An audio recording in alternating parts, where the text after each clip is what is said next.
So with this commentary, we're going to turn to a different area of philosophical inquiry, the area of epistemology, and we're going to concern ourselves with the problem of skepticism, which is a problem that has been much discussed in epistemology over the centuries and has even gained traction in popular culture by way of films such as The Matrix, which we've mentioned here before. It suggests that the problem is particularly significant. What is the problem? Well, when we look around the world, we see things, or we seem to see things, like cups on surfaces. You might be sitting now at a table with a computer on it, and there's a cup on the table, or there appears to be a cup on the table. And your visual experience presents the world as being a certain way, and on the basis of that you conclude that there's a cup on the table. But do you know that there's a cup on the table? Well, the best explanation of your experience, that it seems to you as if there's a cup on the table, would appear to be, yes, in fact, there is a cup on the table. Things are just normal. There's a cup, there's a table. You're not hallucinating. Nothing strange is going on. That's one possibility. But another possibility is that something strange is going on. For example, you might be dreaming. Or you might be being systematically deceived by some kind of supernatural agency. Now, these possibilities seem rather far-fetched, but it's not at all clear that we can rule them out. Descartes, in his work in epistemology, in particular in the work for which he is justly famous, or most famous, Meditations on First Philosophy, was one of the first people to raise this kind of concern.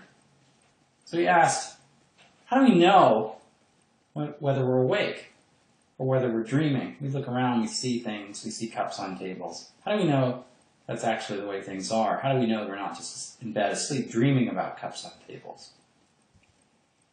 He says, importantly, there are no certain indications by which we may clearly distinguish wakefulness from sleep. Given that's the case, it's hard for us to rule out this alternative possibility in which there's no cup and there's no table. Similarly, as he pointed out, it seems difficult for us to rule out the possibility that we're being deceived in some systematic way by some malevolent agency. He says in the first meditation, I shall then suppose not the God that who is supremely good in the fountain of truth, but some evil genius, not less powerful than deceitful, has employed his whole energies in deceiving me. And the deception that Descartes imagines here is a very fundamental one. It involves getting us to think that there is a physical world out there with objects like cups and tables and bodies, human bodies, animal bodies, and all that sort of thing. Whereas there is no such thing. None of these things actually exist. We're just being fooled into thinking they exist by this evil genius. Now the problem, we might think, arises from a particular idea about the nature of knowledge, and specifically what kind of justification is required for beliefs to count as knowledge. We might distinguish between two grades of justification. The weak grade, according to which you're weakly justified in believing something just in case you have good reasons for believing that thing's true. Where your reasons are good just in case your belief is based on information from reliable sources. Reliable here doesn't mean infallible. It just means they generally tell you the right thing. We might think, though, that that sort of justification is not enough. We might think that what we really need for knowledge is something stronger, something like this. We're justified in a strong sense in believing the P, just in case we have conclusive, knockdown reasons for thinking that P is true. Where our reasons are conclusive in the event that our belief is based on information not from sources that are merely reliable, but sources that are infallible. They never tell us the wrong thing. And clearly, the sources of information we have about the world from our senses, like vision and hearing and so on, are not like that. They do deceive us. They do make mistakes sometimes.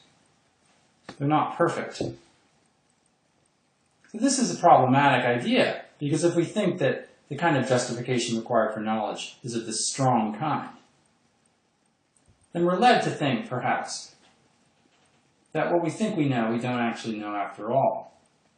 And there are two grades of skepticism we could think about here, useful to distinguish. One is what I'll call global skepticism, according to which we know nothing whatsoever. Knowledge is just itself an illusion. A weaker form of the same idea is what's called mundane skepticism, according to which we know nothing about the extra-mental world. So there are things we know. We might know things about our own mental states. But we don't know anything about the world outside our minds, and we don't even know whether that world exists. We don't even know whether there are cups and tables and trees and dogs and cats and people with bodies and so on. So that's the problem.